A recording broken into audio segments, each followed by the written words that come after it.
तो हमारा लाभ ले लिए तो लाभ लेने वाले हैं। મારો પરિચય ટૂંકમાં આપી દઉં. મારું નામ ધનસુભાઈ પટેલ, એન્જિનિયર છું. 1981 સિમુલેશનમાં સર્વિસ કરતો હતો. મારી યાદો તમારા બધાના ઘરમાં આવે છે. તમને આપને ખબર છે પેલા બોટલ દૂધમાં આવતું, બોટલમાં દૂધ આવતું, હવે એ દૂધ પાઉચ પેકમાં આવે છે. તે પાઉચ પેકનું પહેલું મશીન ઇન્ડિયામાં મારા અંદરમાં ઇન્સ્ટોલ થયેલું સિમુલેશનની અંદર. અને એ બધા અત્યારે તમે પાઉચ પેકમાં દૂધ જે પીવો છો એના મશીન પહેલું મશીન મેં ઇન્સ્ટોલ ઇન્ડિયામાં કર્યું હતું. પછી હું ડાયમંડ બિઝનેસમાં ગયો, ડાયમંડમાં કમાયા અને રિટાયર પણ થઈ ગયા. રિટાયર થઈ ગયા પછી આ પાર્ટી પ્લોટ લીધો. પછી આ બંગલો અમે અમારા ખાઈ પીને જલસા કરવા માટે જ બનાવેલો હતો. એ ખાઈ પીને જલસા કરીશું, પણ પછી એમાં ધીમે ધીમે બધી કોન્ટ્રોવર્સી ભેગી થવા માંડી. છોકરાનો દોસ્તાર ચાવી માંગી જાય ને મારો દોસ્તાર ચાવી માંગી જાય, મારો દોસ્તાર આવે ને અહીંયા બધી બધા જલસા કરવા માંડ્યા. પછી વિચાર કર્યો આ બધું આપણે કઈ કરવા જેવું છે નહીં. મીનવાઇઝ હું જ્યારે રિટાયર થયો, મારું વજન બી 90 કિલો હતું. મારા ફાધર હાર્ટ એટેકમાં એક્સપાયર થઈ ગયા, મારા મધર સુગરમાં એક્સપાયર થઈ ગયા. પછી મને એક ડેના બેંકના મેનેજરે મને એક ગાઈડલાઈન આપી. મને કે ધનસુખભાઈ તમે તમારી ગાડી સર્વિસ કરાવો. મેં કહું શું સર્વિસ કરાવો? મને કે કેટલા વર્ષ થયા? મને કે 60 વર્ષ થયા. બધું સર્વિસ કરાવો. એમ કે ગાડી આટલી સર્વિસ કરાવી આને તો કરાવો. મેં કહું ચાલો કરાવીએ. ક્યાં કરાવીએ? એમણે મને ગોત્રીનું એડ્રેસ આપ્યું, મને ગોત્રીનું બુકિંગ કરી આપ્યું. પછી હું ગોત્રી ગયો, ગોત્રી 10 દિવસ રહ્યો. પછી હું દર વર્ષે ગોત્રી જતો હતો. પછી મને પ્રેરણા મળી કે આપણે આવું ગોત્રી જેવું સેન્ટર કેમ ચાલુ ના કરીએ. અને પછી મેં આ સેન્ટર ચાલુ કર્યું. આ સેન્ટર લોકસેવા જેવું જ છે, કારણ કે આ 10 વીઘા જગ્યા છે, 15 કરોડની જગ્યા છે ને 2 કરોડનું કન્સ્ટ્રક્શન છે. તમે જોઈ શકો છો કેટલું સારું એન્વાયરમેન્ટ છે અને કેટલી મોટી જગ્યા છે. હવે આપણે વાત કરીએ આજની. તો નમસ્કાર મિત્રો, આજે બધા જે આપણે ભેગા થયા છે સંજોગો અને પરિસ્થિતિના અધીન અને આપણે કુદરતને અધીન, કર્મને અધીન જ ભેગા થયા છે. તો તમારા બધાનું સ્વાગત છે. આપણે અહીંયા શાના માટે ભેગા થયા છે? તમે શાના માટે અહીંયા આવ્યા છો? आप क्यों आए इधर? आपने इतना मेहनत क्यों किया? आपने सर्विस क्यों किया? कुछ जानने के लिए. बराबर. ચોર સમજે છે કે હું ચોરી કરીશ, મને પૈસા કમાઈશ તો સુખી થઈશ. શિક્ષક સમજે છે કે હું છોકરાને ભણાવીશ, મારા ઘરે પગાર આવશે, હું પગાર ઘરે લઈ જઈશ તો હું સુખી થઈશ. વિદ્યાર્થી સમજે છે કે હું ભણીશ, ડિગ્રી મળશે, સુખી થઈશ, પગાર મળશે. મારા જેવું સમજે છે કે હું કથા કરીશ, મને પૈસા મળશે, ભગવાન મળશે, હું સુખી થઈશ. યુવાન એવું સમજે છે કે હું લગ્ન કરીશ, ઘર વસાવીશ તો સુખી થઈશ. બિઝનેસમેન એવું સમજે છે કે હું મકાન બનાવીશ, ફર્સ્ટ ક્લાસ મકાન બનાવીશ, રહીશ ને હું સુખી થઈશ. તો શું બધા સુખી થયા છે ખરા? કોણ સુખી થયું છે? અમારી આંગળી ઊંચી કરો.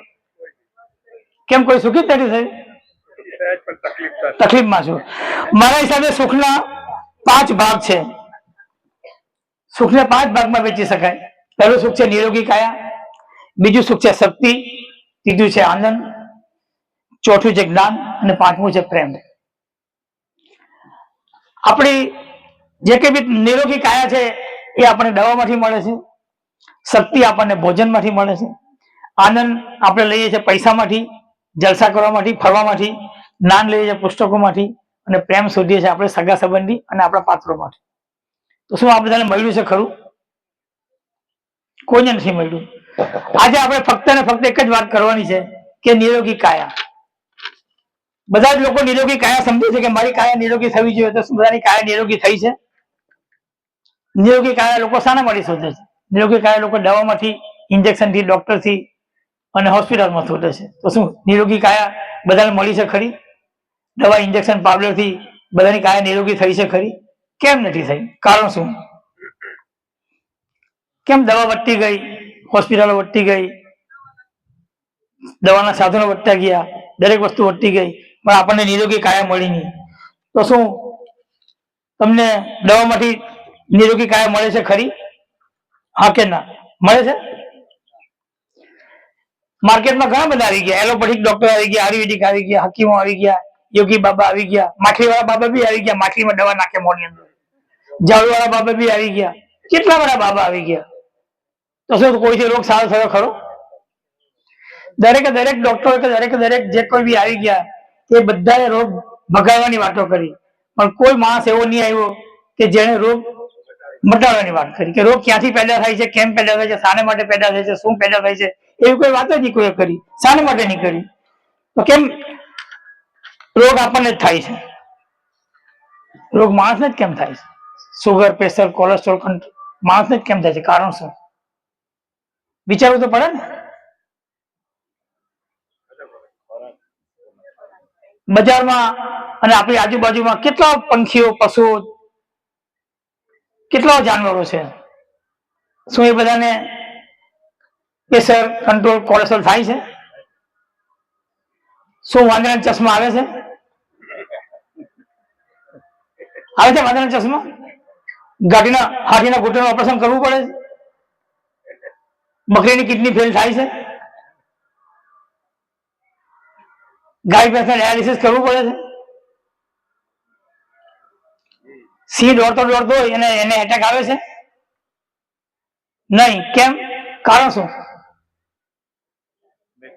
કારણ કે એ લોકો પોતાનો નેચરલ ખોરાક ખાય છે. તો આ બધું આપણને જ કેમ થાય છે? આપણે થવાનું કારણ શું? આજે આપણે જે કંઈ બી અહીંયા વાતો કરીશું, હું વાતો કહીશ કે જિગ્નેશભાઈ વાતો કરશે, બધી લોજિકલ વાત છે. બધી જિંદગીમાં સત્ય સાબિત થયેલી છે. દરેક બાબતોના પ્રમાણ છે. દરેક બાબતોની યુટ્યુબ પર વિડીયો છે અને દરેક બાબતોની સાબિતી છે. કોઈ હવામાં વાતો, કોઈ ઉપજાવેલી વાતો કે આમ થશે ને આમ થશે ને આમ થશે ને આમ થશે, એવી કોઈ વાતો જ નથી. આમ થશે એટલે આમ કરશે આમ થશે, થશે ને થશે ને થશે, એની ગેરંટી. સાહેબનું સુગર નીકળી ગયું તો નીકળી ગયું, એની ગેરંટી નીકળી જાય, એમાં કોઈ શંકાને સ્થાન જ નથી. એટલે આજની જે કોઈ વાતો છે એકદમ લોજિકલી છે, આપણે એકદમ પ્રેક્ટિકલી વાત કરીએ છીએ, આમાં કોઈ શંકાને સ્થાન જ નથી. કોની પાસે ગાડી છે? કાર કોની પાસે છે? આંગળી ઊંચી કરશો, બધા પાસે કાર છે. તમે કાર ચલાવી જ રાખો તો શું થાય? 10,000 કિલોમીટર પછી કારની અંદર એક લાઈટ આવે. તમે જયારે કાર ખરીદો ત્યારે તમારી કારની સાથે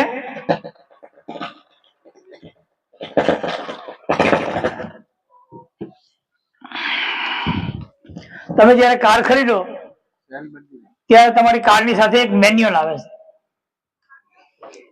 મેન્યુઅલ આવે ને કાર સાથે, એ મેન્યુઅલમાં લખેલું હોય છે કે ભાઈ આમાં 10,000 કિલોમીટર પછી તમારે આનું ફિલ્ટર બદલવાનું, આનું ઓઇલ બદલવાનું, આની બેટરી બદલવાની. 10,000 કિલોમીટર તમે ગાડી ચલાવો એટલે અંદર લાઇટ આવે, અને લાઇટ આવે ને લાઇટને આપણે ઇગ્નોર કરીએ તો શું થાય?